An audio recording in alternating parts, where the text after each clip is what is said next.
Hi అండి, welcome back to tasty homemade dishes and all in. నేను మీ శ్రావణి.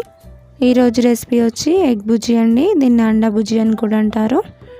ఈ egg బుజ్జి అన్నంలోకైనా రోటీస్కైనా taste చాలా బాగుంటుందండి. తక్కువ టైంలో ఈజీగా టేస్టీగా ఎలా రెడీ చేసుకోవాలో ఇప్పుడు చూసేద్దామండి. ముందుగా స్టవ్ మీద ఒక కడాయి పెట్టుకొని అది వేడెక్కాక అందులో 2 టేబుల్ స్పూన్ల ఆయిల్ వేసుకోవాలి.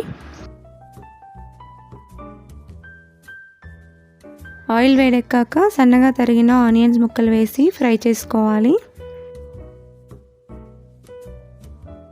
ఆనియన్స్ కొద్దిగా మగ్గాక అందులో 1/2 కప్పు చిన్నగా కట్ చేసిన పచ్చిమిర్చి ముక్కలు వేసుకోవాలి. ఇప్పుడు వీటిని లైట్ గోల్డెన్ బ్రౌన్ కలర్ వచ్చేంత వరకు ఫ్రై చేసుకోవాలండి. ఆనియన్స్ లైట్ బ్రౌన్ కలర్ వచ్చాక ఇందులో 1 కప్పు సన్నగా తరిగిన టమాటా ముక్కలు, 1 టీ స్పూన్ చిన్నగా కట్ చేసిన అల్లం ముక్కలు వేసుకోవాలి. టమాటాలు పూర్తిగా మగ్గేంత వరకు సిమ్లో పెట్టి ఫ్రై చేసుకోవాలండి.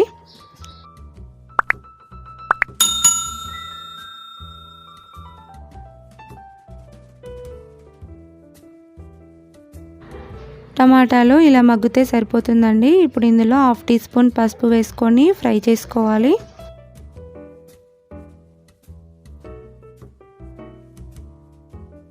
తర్వాత 1 టీ స్పూన్ కారం, టేస్ట్కు తగినంత ఉప్పు, 1/2 టీ స్పూన్ ధనియాల పొడి వేసుకొని ఫ్రై చేసుకోవాలండి. ఈలోపు మనము ఎగ్స్ని బీట్ చేసుకుందాం.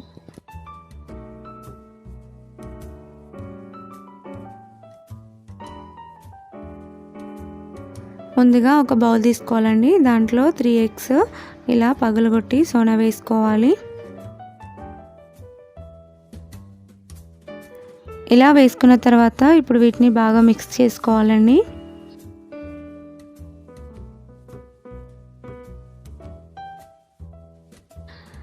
ఇప్పుడు ఈ మగ్గుతున్న టమాటా ముక్కల్లో మనం ముందుగా రెడీ చేసి పెట్టుకున్న ఎగ్ సోనా వేసుకోవాలండి.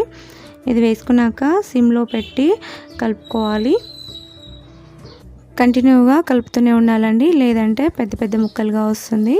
మనం ఇక్కడ ఎగ్ బుజ్జి చేస్తున్నాం కాబట్టి చిన్న చిన్నగా రావాలి. ఇలా సిమ్లో పెట్టి మాత్రమే చేయాలండి. ఎక్కువ మంట పెట్టినా కూడా పెద్ద ముక్కలుగా వస్తుంది. ఇలా మిక్స్ చేసుకున్న తర్వాత ఇందులో 1/2 టీ స్పూన్ మిరియాల పొడి వేసుకొని బాగా కలుపుకోవాలి. ఇప్పుడు హై ఫ్లేమ్లో పెట్టి కంటిన్యూగా కలుపుతూనే ఉండాలి. మనకు హై ఫ్లేమ్లో పెట్టడం వల్ల ఎగ్ అనేది డ్రైగా అయ్యి మనకు బుజ్జి రెడీ అయిపోతుందండి. ఇప్పుడు ఇందులో చిన్నగా కట్ చేసిన కొత్తిమీర వేసుకొని కలుపుకోవాలండి. అంతేనండి, మనకు ఎగ్ బుజ్జి రెడీ అయిపోయినట్టే. ఇప్పుడు స్టవ్ ఆఫ్ చేసి వేరే బౌల్లోకి ట్రాన్స్ఫర్ చేసుకుందాం. అంతేనండి, చాలా ఈజీగా ప్రిపేర్ చేసుకోవచ్చు. టేస్ట్ మాత్రం చాలా బాగుంటుందండి. మీరు కూడా తప్పకుండా ట్రై చేయండి. ఈ రెసిపీ మీకు నచ్చినట్టయితే లైక్ చేయండి, షేర్ చేయండి, సబ్స్క్రైబ్ చేసుకొని పక్కనే ఉన్న బెల్ ఐకాన్ని యాక్టివేట్ చేసుకోవడం మాత్రం మర్చిపోకండి. Thank you for watching.